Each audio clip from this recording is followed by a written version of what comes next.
Good evening, everyone. This is Robert Jamieson. Welcome to our online lesson for Thursday, the 18th of October. I have with me today young man Daniel Pob. Hello, Daniel. Hello. Daniel's pointed out that I was too scared to try and spell his surname on the screen because it's very complicated. So I think Daniel will just be sufficient. And welcome today. I understand we have a couple of new guys with us, Aidan and Andreas. So welcome. I hope you enjoy the lesson today. Right, we normally start off with our puzzle. And today I've got a pawn endgame puzzle for you. So if you haven't done so already, feel free to type in on the questions whether you think it's a win for black, a win for white, or a draw. And we'll see how we go. I also have with us today, sitting in the background here, we have Ryan, who was my #1 helper last week. So I might ask Ryan a few questions throughout the lesson as we go on. Now, we've just finished our Super Squad for this afternoon a little bit earlier, and we did pawn endgames, and this is one of the trickier pawn endgames I had up my sleeve, but we didn't actually get round to using. So I thought we'd see how you guys went with it. So at the moment I've got Sam saying it's a draw, Benji thinks black's winning, and whatever. So Daniel, what do you think? Is black winning or white winning or a draw? Black's win. Black's winning. Why is black winning? Because his king's more advanced than white's. Yeah, so let's see what might happen. So if, for instance, white moves his king up, black would come here, white moves his king up to try and stop black getting in, but black can then sort of outflank him. So poor old white, his king can't get through and he has to keep giving way, and eventually when he runs out of pawn moves he'll be dropping that e4 pawn, and it looks pretty terrible, doesn't it? Mm-hmm. So we're saying win for black. Now Mitch, however, thinks it's a win for white, which is a bit strange. Let's have a talk to Mitch. Mitch, how come you think it's a win for white? You there? Yes. Yeah. Why do you think it's a win for white? How's he going to win? Well, we originally thought it was white to move first. Yeah, it is. Oh, it was. Yep. The king could maybe try and force black's king away, so the opposite to what you just did. Okay. The trouble is, I think the moves we played were the best with the kings, and black's king's further advanced, and he's the one who can force white to the side. So I think you're going to be struggling to get a win for white, but thanks anyway. Okay. Is Ryan up and running? All right. Where's Ryan? I'll see if Ryan's sold it. Yeah. Oh, I was. Yeah, Ryan. So what do you think? Do you think it's draw, or win for black, or win for white?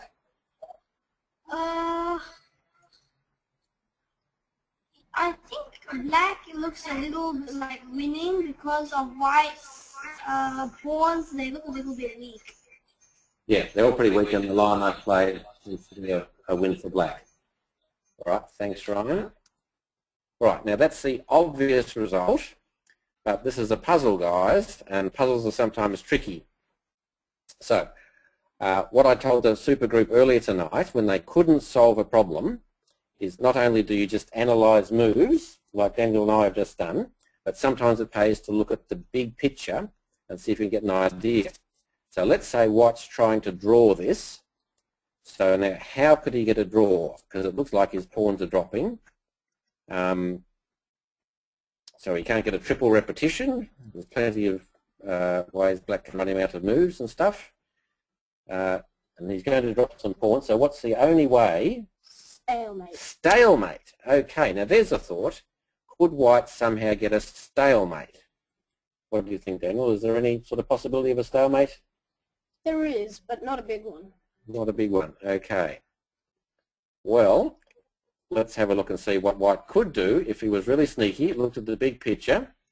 He could play c5. Looks like a pretty silly move, but black's got to take account of it because it's threatening to take on d6. So black would probably take. Does that give you any idea, Daniel? What can white sort of set up a spot where he could perhaps stalemate his king?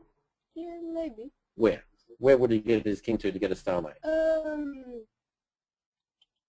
Probably A5. A5, yep. So let's have a look. Let's say he plays C4. Now black's king comes hooning in, but white runs for a little hidey hole. And he runs like crazy. And guess what? Stalemate. Stalemate. It's a draw.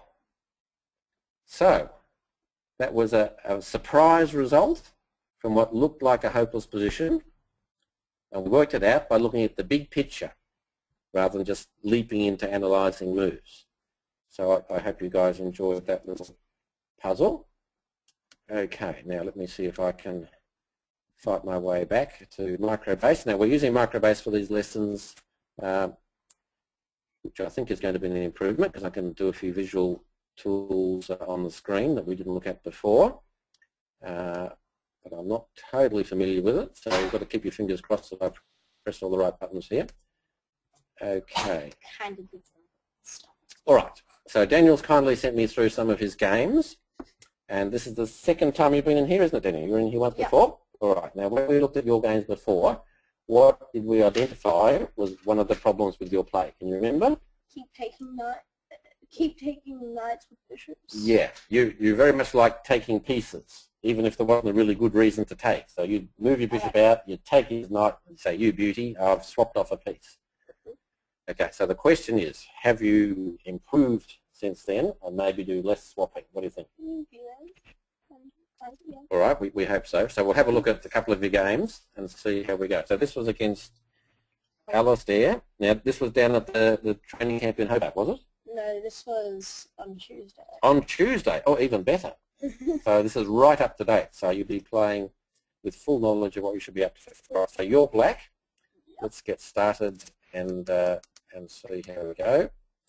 Okay, so he comes off E4, E5, knight F3, knight C6. So far so good. He's put out both knights.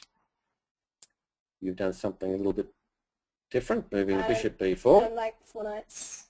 You don't like the 4 knights? Yeah, well, it's good to try and play what you know and what you like and try and get your opponent into the sort of position he doesn't like. So if this is good for you, that's fine. Now, he puts the question to your bishop straight away. So now you don't have a choice. You have to probably take the knight or waste time. So what should you do? Take the knight. Take the knight. Good thinking. But at least you waited till the bishop was attacked. You didn't have a choice. He takes back. Okay, so now he's got double pawns. That's a little bit of a disadvantage, but has he got any compensation for that? No. Not at all? Mm. So what's the difference in the position? What's he got that you haven't got? An open file. He's got a half open file and 2 bishops that are able to... Yeah, he's got the pair of bishops. Yeah. So generally, 2 bishops together are a little bit better than bishop and knight because one controls the white squares, one controls black squares, and they live happily ever after. So it's sort of much of muchness. You played D6, letting your bishop out. Kind of thing. Yep, and he pinned your knight. Okay, maybe he's got your plan. He's going to swap pieces. Mm. All right, so does that scare you, him taking the knight, or not? No, not really. Would double your pawns? No, because I'm going to put my bishop on D7. Yeah, so you can avoid the double pawns. You play bishop D7. I was planning to do A6 to kind of... To chase them away, but you put bishop D7 first, okay? Actually, no, because I was planning to do A6 in a couple... Well, in a few minutes' time. Yeah, because I wanted my bishop on a diagonal. Yeah, okay. Well, bishop D7 is good. He's castled. I just wanted to weaken the full square first. Okay. All right. Now, I think this position is a little bit interesting because black has quite a few moves to choose from as to what he should do. So I'd like you guys to help us out here.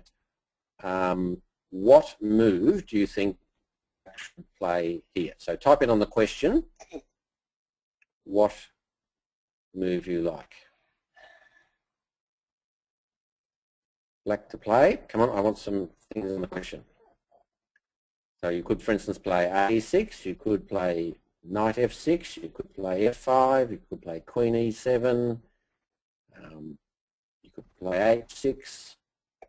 So Callum likes knight f6, Yeah. Evan likes knight f6, Sam likes a6, Mitch and Heath like knight f6. Okay, Tom, it looks like most people are like knight f6. Okay, what do you think, Daniel? Do you like knight f6 or what do you think, Daniel? Do you like knight f6? Yeah.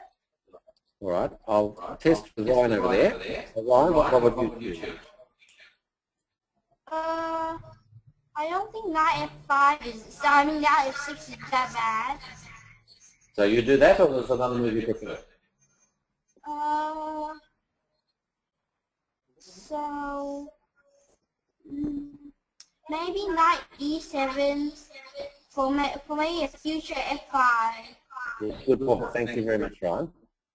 All right, so you guys will remember in the earlier lessons I've given you that I say about planning, how you should be trying to do something special with your pawns in the opening. Daniel, do you remember what that is? Get 2 pawns side by side. Get 2 pawns side by side. So in this position, what pawns do you think would be nice to be side by side?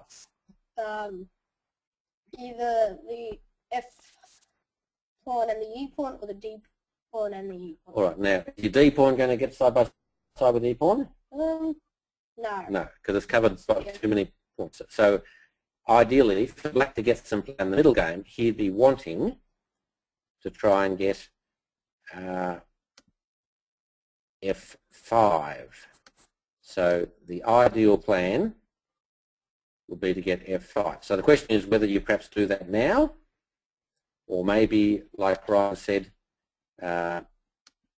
you might go knight g to e7, so you're not blocking the f pawn. The castle king side f5 is looking pretty good. I think I would probably do that. Knight g7, I rather like. Now you went. No, you went a6. No, that's a variation. Oh, that's a variation, is it? Kinda, yeah. I actually want knight f6. I think this could be the main line. Oh well, let's have a look. Takes. And like he's castled, which means all my pieces can come into attack. You've got Daniel set it up. That's the variation. All right. Yeah. So the actual main line is knight f6. That's what I did. Yeah. a6 would have been all right because if he takes the knight, fine. Your bishop gets to go on a better square attacking the e pawn. Knight f6, okay move, but I'm a little bit worried what our plan is going to be. All right, so he carries on. He pins us. Okay. We scared by the pin? No, not really. Why not? Because if he does take, he'll just give my queen, let my queen attack him. Yeah.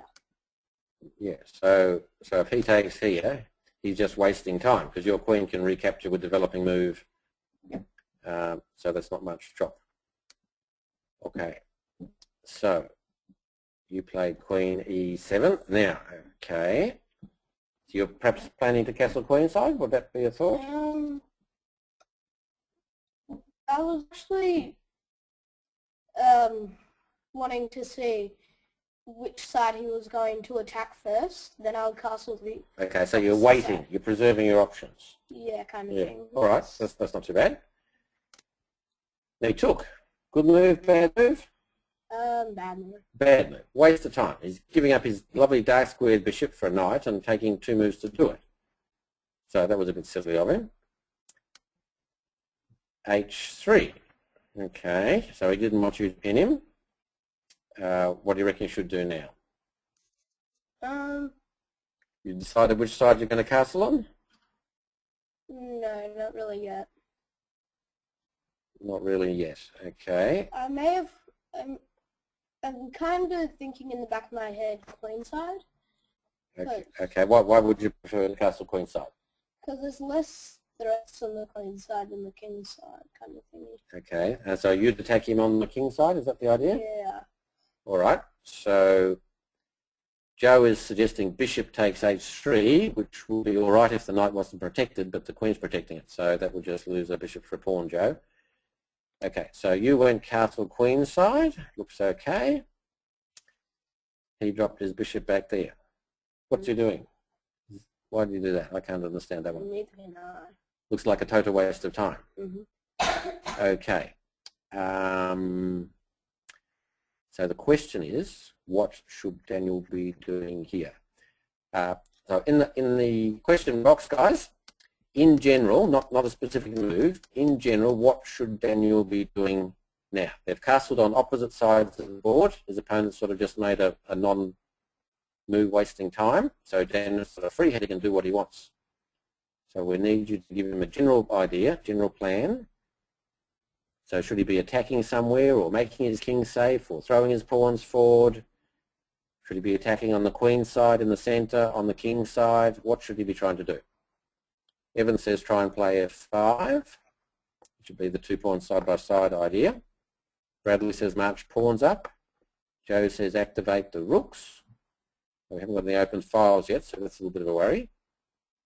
All right, Daniel, what do you think you should be doing? Try to get my pieces onto the king side. Okay, so you want to attack on the king side, is that right? Yeah. Right. Good point. So the general rule is when you castle opposite sides, it becomes a race. You attack him, he attacks you. Yeah. Whoever gets home first, and it's all exciting. So let's see how we go. A6. That doesn't look like a king side attack to me. No. So what's happening? I was thinking that because I didn't really like my knight on that square because it couldn't really go anywhere, right? So I wanted it to kind of like. So you want to maneuver it to A7 to B5? You found it thingy, yes. Okay, I think we better check this with Ryan. I'm not really sure. Right, Ryan, what do you think? Knight A7 to B5, is that a good plan? Not really. I think you want to just attack his king. I don't think there's any point of just moving the knight up there. You're meant to play on the other side. Yeah, right. Thank you very much, Ryan. So, like, if your knight got to B5, where's it going to there? It still can't go anywhere. All the pawns are covering it. True. So maybe you made a bad plan. Yeah, you should be on the king side. You did a little. And now the other problem, A6, that creates a little bit of a weakness, doesn't it? So he can attack it. Your pawns move further forward. So it's easier for him. Like he can now get something on B5 and you have to do something about it. So you've given him a little target. Right, let's see what happens. His bishop. Oh, he scared the bishop away. So that was something. Then your king went to the side. What's happening there? Just making it a little bit safer? Yeah. Yep, all right. That's probably okay. You could have waited though, maybe.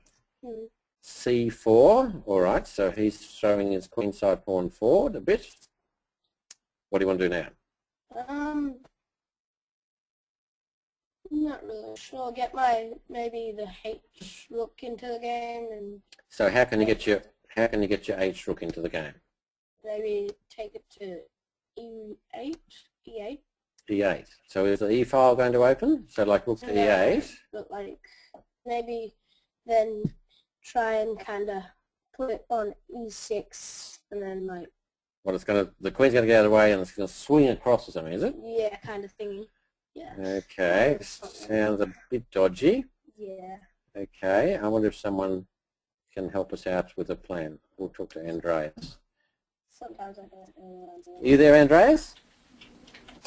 Yeah. Hi.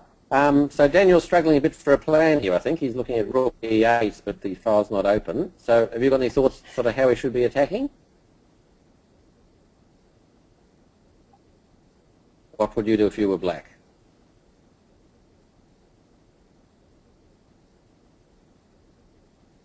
Or no idea? Say something? No, he's not talking to me. All right. Can't say I didn't try. Well, I think probably you should throw some pawns at him. He's sort of starting to throw pawns at you. So if you played, well, actually you could play G5 now, couldn't you? and then you could play h5, and then what would you do next move after that? G4. You go to g4, because he's moved his h pawn up just like you moved your a pawn up. So you're starting to open up lines, then your rooks can get behind the g pawns, and you're going great. Maybe after he takes, if he does, and I take back, my rook will be on the... Yeah, so once you have a swap off, that opens the files for your rook. And your rooks are over there, his rooks aren't. So that would be the way to go. So instead, your knight went back here. Trying to get it over to the other side. You're trying to move it over to the king side, okay. And he's coming for you. Yep. But then you didn't move your knight over, you moved your bishop up. What's happening there? Not really sure. I'm not really sure either. You seem to me to be sort of fiddling while he's attacking. Remember, it's meant to be a race, well, at the moment you're coming second. Because my bishop's not really going anywhere. That doesn't really improve the placement of the bishop much. Here he comes, he's got an a5. Now you put your rook there. What do you think? Good spot for the rook? Not really, no. Why not? Because it's totally blocked. Yeah, rooks belong on open files, or half open files, or files or behind pawns you're going to push. So rook there doesn't look like that file's going to open anytime soon. I don't really like this game. No. Now here we go. b4. I think he's winning rather comfortably here. What's happening here? You make a run for it? Yeah, I think.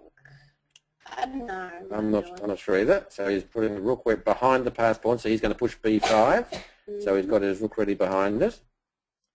Your queen's zooming up. So at least you're attacking his e-pawn now. So that's something. His queen defends it. And here we go. At last, we've got something going. You've got the two pawns side by side, and you're threatening his e-pawn. So maybe that's a help. He takes. You take with the bishop. And he... What's happened there? Did that pawn jump two moves? How did that pawn jump two moves? I'm not sure, but he did check me. Somehow, like, he did do check on b6. I'm just not sure okay. Oh, well, the computer hasn't picked up that as an illegal move. Maybe it's gone to b5 and we missed a move somewhere. No, I made it an illegal. I'm not sure, but like... I hadn't noticed that before. Okay, all right, well, the pawn mysteriously defied the laws of gravity in chess and went from b4 to b6. So we'll see what happens. All right. Should you take it or run away with the king? What do you think? Run away. Run away. Okay. Let's have a little poll. So should Daniel take that pawn or should he run away with the king? So type in on the questions, take or run. Aiden's gone run.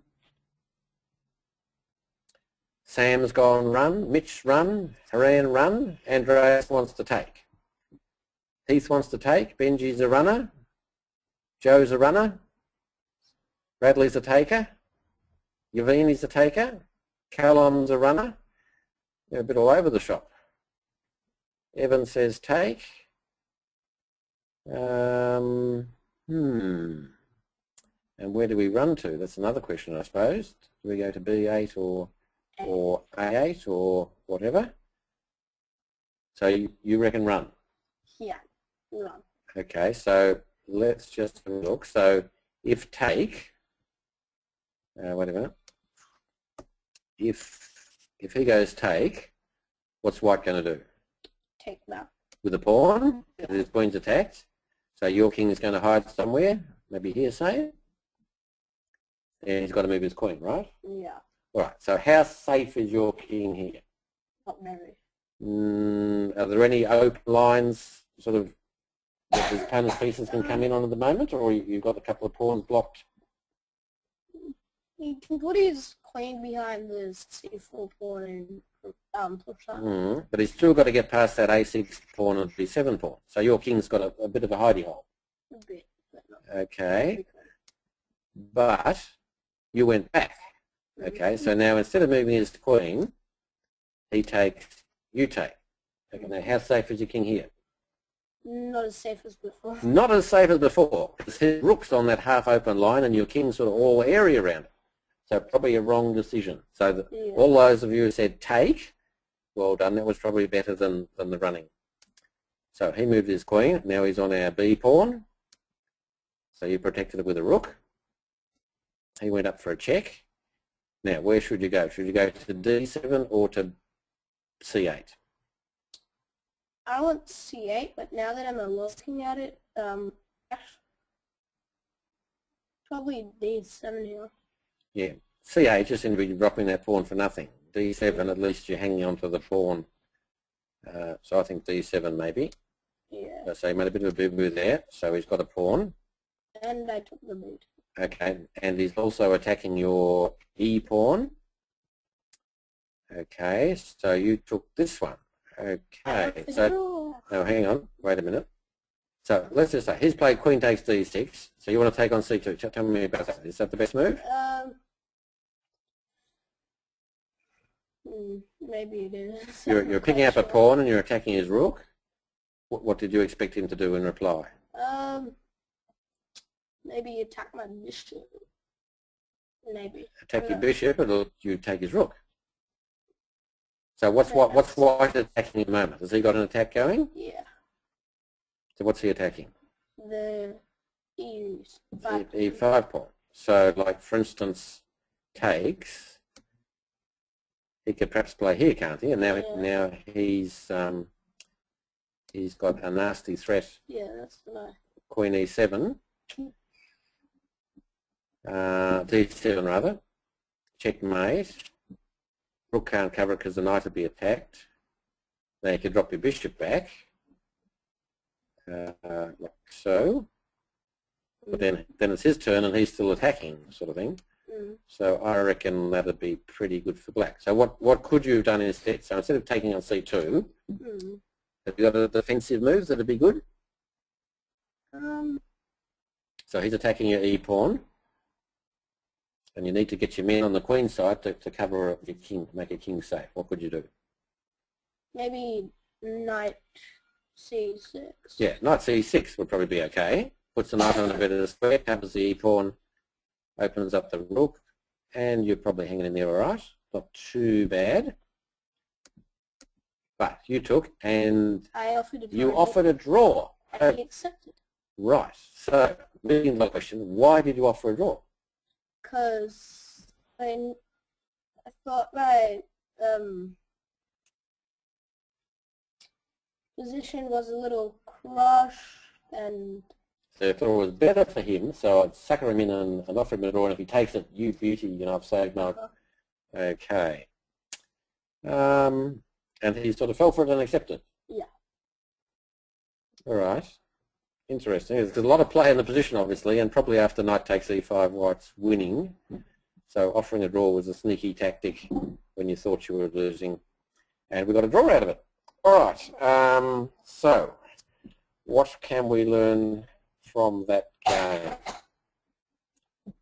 Have plans. So our planning was pretty terrible because you got a nice position here, but then you started fiddling around on the queen side, whereas you didn't have the right plan attack on the king side, like everyone was saying. Yeah. So I think that was the main thing to come out of that game. And you didn't swap too many pieces, so that was good. So we improved with that one. I'm happy. Yes, you've done well. All right, so we'll have a look at another game now. Now, let me have a think. Which one should we look at? There's a very strange game here. We'll go back to your database. So my games aren't very well put in. Okay. All right, well, we'll try this one. Daniel versus Harry. So this was at the this was at the camp in Tasmania. Okay. Yeah. All right, we'll see what happens. So it's a 15-minute game, I guess, same as usual. Daniel is white. I think. We'll see how we go. So Daniel's white this time. Sicilian. This one I blundered. All right. And what's the normal move here for white? D4. D4. Did you play D4? No. You played Bishop E5. Okay, so why did you play that instead of D4? Because D4, I bring out my queen. I bring my queen out early. No, well, hang on. Do you bring your queen out early? If he does take. So he takes, knight takes. So you're worried that he might take you? Yeah. Okay. And then you take with the queen, and you're worried because your queen would be out too early in the opening. Yeah. And your coach just told you that's naughty, don't do that. Okay, we better double check this with Ryan, I think. Unmuted. Okay, Ryan, so would this be naughty for white to get his queen out early in this position? Would this be bad?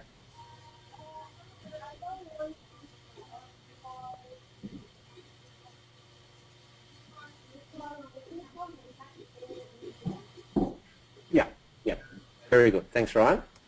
Muted. So you are right, in general we don't like to get the queen out in the opening, but in this position he hasn't got his knight to play knight c6. So normally he'd have a knight and oh, whoops, I got the wrong button. Try again. So normally he'd play knight c6, hitting your queen, and you'd have to waste time and it'd be all terrible. But your queen's sitting on d4 and you can't really attack it, and you've gained a free developing move, like you might want to castle queenside and everything. All right, so we did bishop b5 instead anyway, so let's see what happens. He puts his knight out. Is he threatening something? Yeah. Your e-pawn? Yeah. What should you do about it? Protect it? Protect it, okay. You play d3 or knight c3 or something like that? Yeah. Anything else you could do?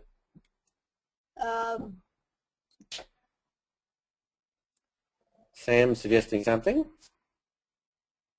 Pawn to e5. What do you think about that? Pushing the pawn up, would that be any good? A little bit. That's gains what? Space. Space, and also he's got to move his knight again, so you could be gaining time depending on where he puts it. So maybe e5 would have been worth a look. But I think something really terrible happened. Yeah. Daniel reverted to form and he took the knight. Okay. Okay, so we want an explanation.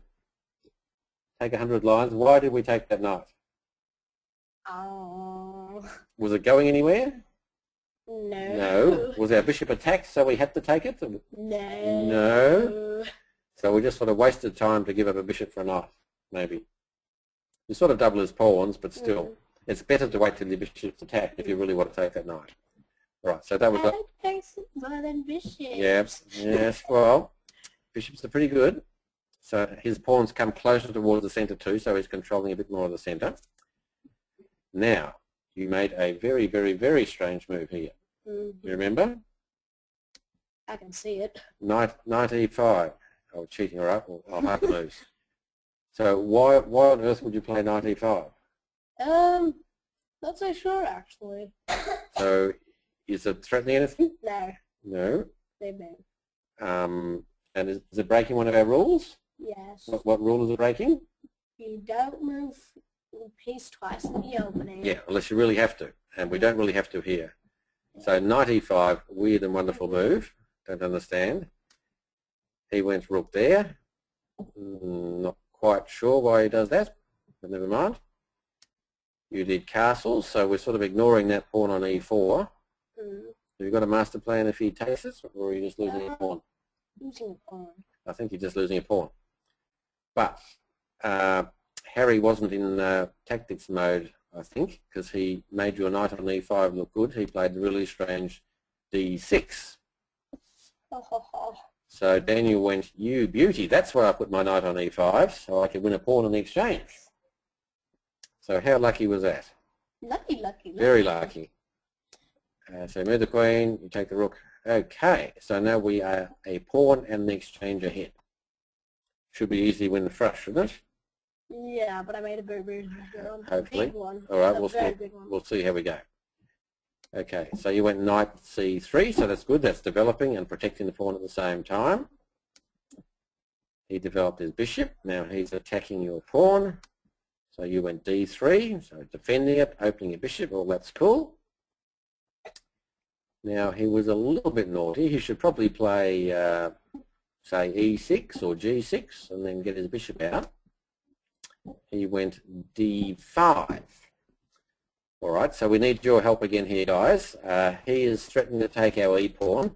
What should Daniel do? Should he take or should he defend that pawn? And if he's going to defend it, what does he defend it with? So on the question, Andreas is liking queen f3. What do the rest of you think?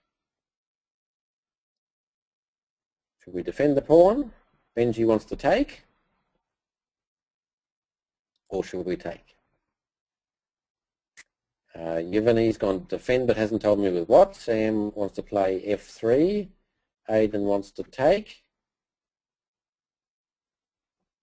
Joe wants queen e2. Evan wants rook e1, so we're getting a great variety of moves here. Mitch likes queen e2, Yevgeny likes rook e1. All right, Daniel, so what appeals to you out of that lot? Maybe f3. Okay, so why does f3 appeal? Because if he does take, and I take back with my f3 pawn, I have an open, well, semi-open file for my rook. Yep, all right, that sounds good. And bring back another center pawn. All right, let's check with Ryan. Unmuted. So Ryan, my number one helper, would you take or protect, and what would you protect with?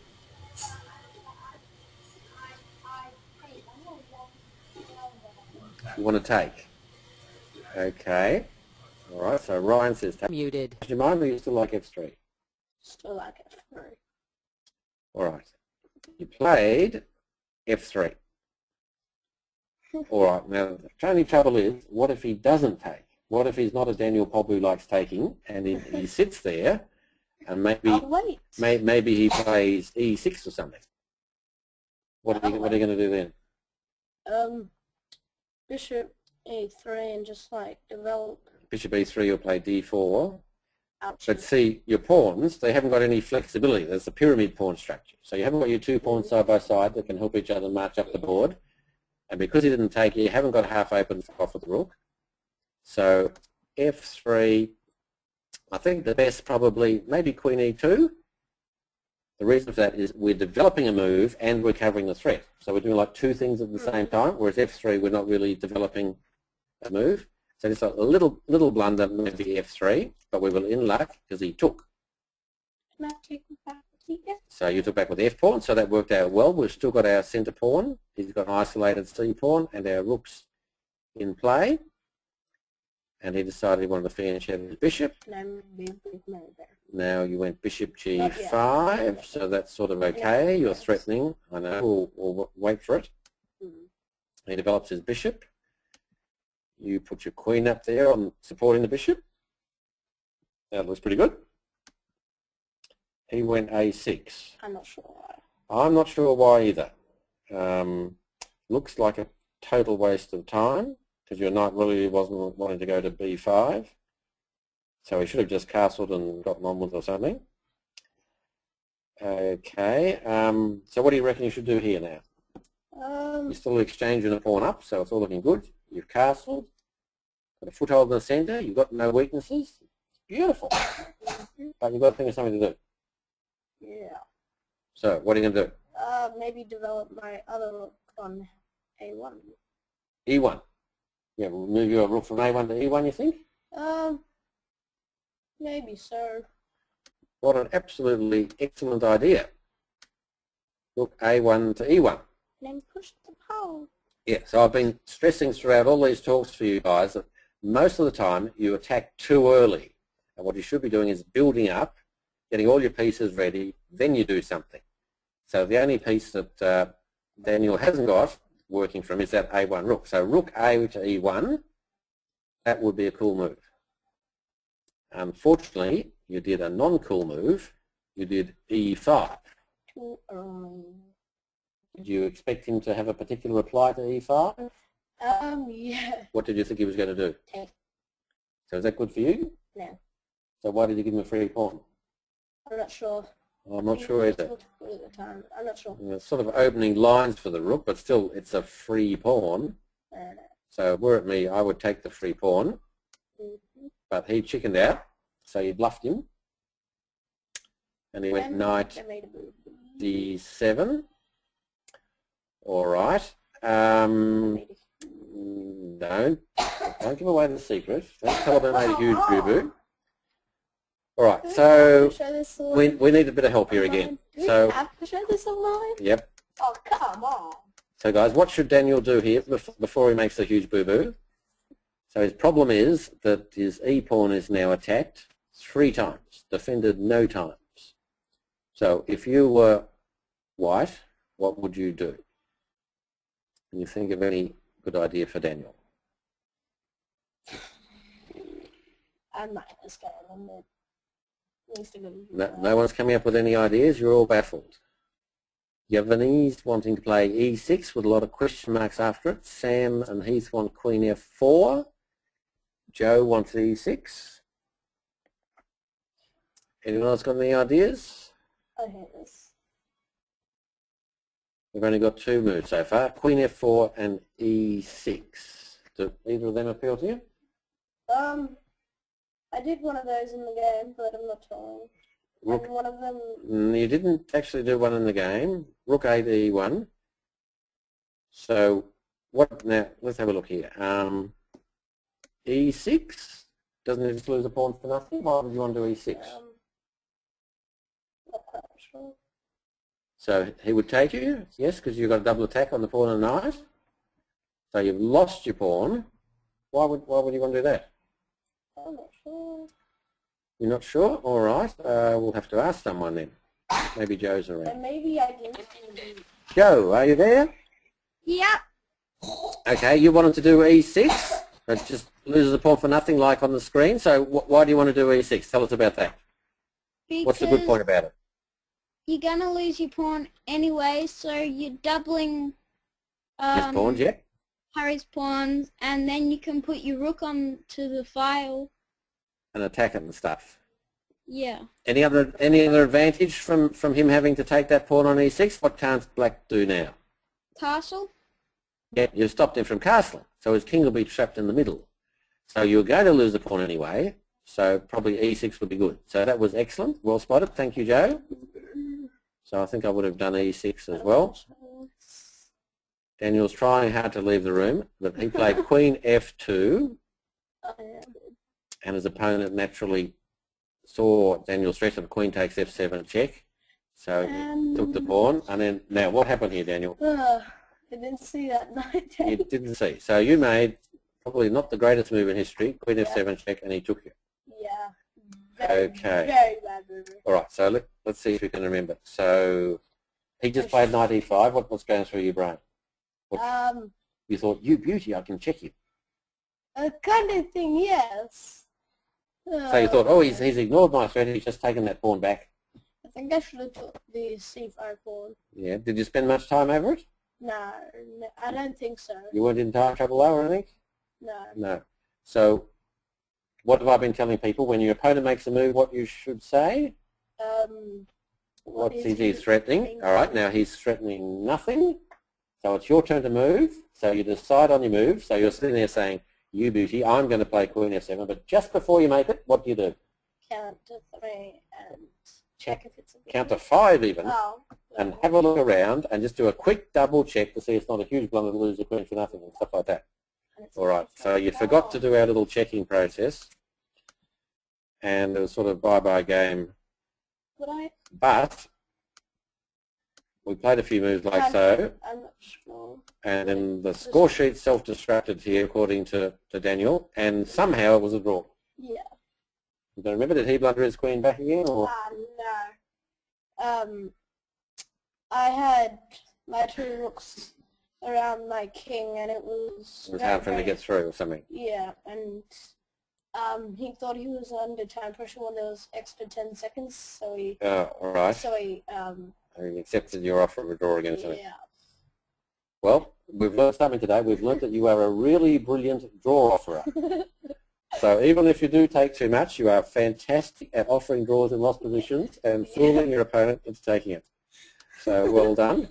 So let's just recap for a second there. So silly move, knight e5, silly move, but you got lucky, and you're playing okay here. F3 maybe not quite the best, but your king's safe, you've got the centre, developing your pieces, so it's all going good. But then a couple of bad moves, you fell off the rails. So some good, some bad. But I'm a persuasive drawer. Yeah, you are a persuasive draw offerer, that's for sure. So be warned, anyone who plays Daniel. All right, so a couple of interesting games from Daniel today. So thank you very much. We have a big weekend coming up for those of you who are living in Melbourne or Mildura or anywhere within Cooey of Melbourne, because it's the Vic Youth Championships. I'm going. Daniel's going, Ryan's going, all my super squad's going. So it should be great fun. We're all going to use iPads to record the moves and have lots of analysis on the screens and stuff like that. So it should be great fun. So if any of you are out there, nothing to do on the weekend, want to play in a really exciting tournament, log on to the Vic Youth Championships and put your name down, because it's still not too late and we'd love to have you there. There's quite a few spots. Yeah. Otherwise, we hope you've enjoyed today's lesson. Another one next Thursday. I'm not sure who is, but David will find me someone, I'm certain. And if